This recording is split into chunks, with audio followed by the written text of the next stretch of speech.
South Africa's Home Affairs Minister has granted free visa to Ukrainians diplomat without the authorization of the president. What's up, everybody? I hope you're doing good. It's a beautiful day. Thank you very much for stopping by. We are in South Africa again. Not literally. But okay, so something very interesting is happening in South Africa. You know, we always talk about South Africa because good things happen in South Africa. Now, we have a Minister of Home Affairs. Home Affairs is home documents, home papers, home identity, who has granted free visa to Ukrainians without the authorization of the president. South Africa Home Affairs Minister Leon Schreiber, who is from a different political party from the president, has announced a deal on Sunday, terming Ukraine valued ally. So he said Ukrainians are valued ally to South Africa. We really need to understand each other here. Okay, this is the president of the republic, Cyril Ramaphosa. He belongs to the ANC, the African National Congress. This is the same political party where Nelson Mandela came from. This is Leon Schreiber, who is the Minister of Home Affairs. He comes from a different party. It's named the DA, the Democratic Alliance. These two work from the same government. However, they come from different parties. You may ask yourself, how come they're working in the same government being from different parties? Because the ANC could not win majority this time around. They needed companionship or a friendship so they can win the government or the seat at parliament. In other words, the ANC, that was Mandela political party, fought very hard to get into power, winning the heart of black people in South Africa. Many years later, unfortunately, many black people felt disappointed by the ANC. How? Because the ANC, before they got into power, made a lot of promises to black South Africans.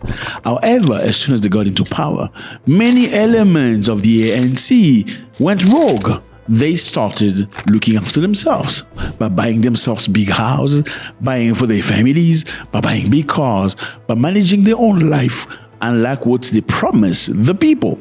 So in other words, the people had suffered during apartheid. The people are still suffering after apartheid with the leadership of some people in the ANC. Therefore, the people decided not to vote for the ANC anymore and maybe give a chance to another political party. Because if these people are not delivering, what do? Do you continue voting for them just because they look like you? Absolutely not. Well, so they decided to give a chance to other political party. And that is how the white predominated DA won a lot of voice. And therefore, the ANC, in order for them to win the majority, had to go in coalition with the DA. Now, these two political parties don't see eye to eye when it comes to international policies and many other things. A few days ago, Cyril Ramaphosa went on a BRICS summit in Russia, in Kazan, where he made a very interesting comment, very kind comment toward his friend, Vladimir Putin. He said Russia is a valued partner, ally, and friend. You know, you are South Africa's friend. Now, immediately as a response, people in South Africa, especially in the DA, were not happy about that at all. Mr. Steenhuisen, who is the leader of the DA, said, we are not part of that. Mr. Ramaphosa, you are the friend of Russia, not South Africa. They distanced themselves from that statement. Why? Because Mr. Steenhuisen, who is very much a supporter of the West, you know, you understand now, DA support the West, ANC support, Why? Because the ANC during apartheid was supported by the Soviet Union. They sent them weapons, sent them intelligence, gave them training so they can resist against apartheid. In the same token, the majority of white people in South Africa ran by Western policies. I mean, they're cousins, you know, so are you going to go against your cousin? No. So you have two political parties that are going head to head in the government. Now, I think we understand the context. President said Russia is a valuable friend. The opposition said Russia is not a valuable friend. It is a valuable friend to the ANC, not all of South Africa. After that, the Home Affairs Minister, Leon Schreiber, who is one of the DA, said this: I have signed an historic agreement granting visa-free to our country for Ukrainian holders of diplomatic passport and official, and vice versa. So literally he's saying, I am opening the door, South Africa, to Ukrainians. A few days ago, the president, who is my boss, not so my boss because, well, I don't respect him very much because he's from the ANC, he said Russia is a valuable friend. Now, because we support Ukraine, now we said Ukraine is a valuable friend, and we are opening our doors. No visa for Ukrainians anymore. They can come as they please. Now, you're probably asking yourself, how is the country being run this way? Well, it's very interesting because the ANC could have chosen another political party that's very much black or African. No, they want the government of national unity. So they say they want to forget the past, forget apartheid. You know, that's the things of the past. You need to move on and forget about that. Just be friends. And also, you know, black people like to prove each other points, like, you know, because the ANC and EFF don't get along very much, or MK, especially Nkonto Wesizwe, that is run by Jacob Zuma. Remember Zuma? This is the ex-president. He's got his own political party. He left the ANC. Yes.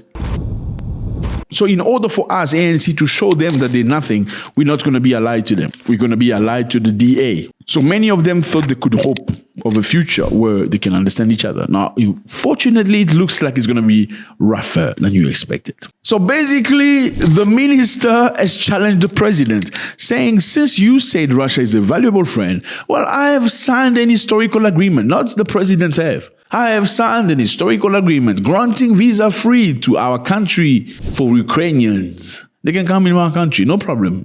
Me, minister. Now, the presidency of South Africa has hit back. Boom! They said Schreiber's announcement was premature since he had no authorization from the president. So you can't just go there and telling people things the way, you know. They say it is unclear how minister can announce a signature of an international agreement without prior formal authorization to do so. Ramaphosa spokesperson Vincent Mangwenya responded on X. So again, as you can see, fellas, South Africa is, you know, it's in a very tight position right now. The government is run by two different heads, basically, and it's very rough, okay? Because how are they going to stand? Let me just remind you here, they have different policies. The South African policy through the ANC is to support Russia because Russia has been their friend for the longest time. They cannot drop them. They are one of the people that actually initiated the BRICS movement, which is an opposition to what's happening in the West. Now, the DA, which is predominantly white, is supporter of Europe and America. And their policy very much aligned with Europe and America. That's what they want. They want the same things. And again, the general secretary of the DA went to Ukraine recently when the war started to go and pay respect to the dead, respect to the people that have been unfairly affected in Ukraine. And is very much against the war. He is very much against Putin. And he made a comment saying, Putin is your friend, Mr. President. He's not the friend of South Africa. How do you think South Africa will do good? Now, my question to you is this. Was that a big mistake of the ANC trying to associate themselves with the DA? Knowing very much that the DA is not going to let things flow the way the ANC wanted it. Was it a big mistake? Should have the ANC associated himself with maybe EFF or maybe MK? Well, with MK, it's very difficult because President Zuma was one of the pioneers of the ANC. And after he felt that the ANC's policy were not very strong as they used to be anymore, he decided to leave and start the MK party. And for the ANC, that's a major betrayal. Like, somebody else can do that, but not you. You cannot do that because by the President Zuma leaving the ANC, he took away with him a lot of people, millions of people. Well, the majority of people were Zulus. You must be honest because Zuma himself is a Zulu man. And Zulus are the people that live on this side of South Africa. It's called KwaZulu-Natal. Zulus are descendants or related to the African warrior you mostly known as Shaka Zulu. They decided, most of them, to live with the MK. And not to say that the MK is a Zulu party, just saying that they follow Jacob Zuma. And the ANC was angered by the fact that Zuma split the ANC into two parties. And by that, the ANC will probably never have majority again. They will have to associate themselves to have majority in parliament. So the EFF made a comment about what's happening right now. The spokesperson Lee-Ann Mattis condemned the deal as a betrayal of South Africa's solidarity with Russia. Okay? And the former President Jacob Zuma, fledgling opposition, MK, made a comment. They say the agreement with Ukraine is aimed at facilitating an afflux and quasi-evacuation of defeated right-wings Ukrainian to South Africa by the racist pro-white imperialist DA. MK party spokesperson Dlamini Ndlela told the media. So they're basically saying the signing of the visa-free thing is just a way to allow those Ukrainians that are being defeated, the racist Ukrainians, as per MK spokesperson, to evacuate. The right-wingers, the conservative Ukrainian who do not like other people and other races, this visa will allow them to evacuate to South Africa with no issue. So the EFF and the MK is against this policy, and they ask Mr. Cyril Ramaphosa not to sign it into law. Let me know how you feel about this. It's always a great pleasure. God bless.